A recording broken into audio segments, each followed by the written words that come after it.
Welcome back to Guide with Samuel, and in this quick tutorial I'll show you how to insert a delay into your Zapier automation using the built-in delay by Zapier feature. Let's get right into it. Start by opening your Zap in the editor or create a new one if needed. Once your trigger is set, click the plus button to add a new action step. In the action search bar, type and select Delay by Zapier. Now, choose your delay type. The most common one is delay for, which pauses your workflow for a set amount of time. Next, enter the delay duration, for example 10 minutes, 1 hour, or even several days depending on how long you want to wait before the next action runs.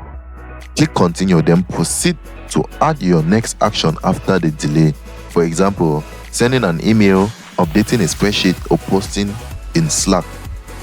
Finally, test your Zap, and if everything looks good, publish it. You have now added a time gap between actions, perfect for spacing out your automation flow. If you found this helpful, don't forget to like and subscribe to Guide with Samuel for more helpful tutorials. Thanks for watching.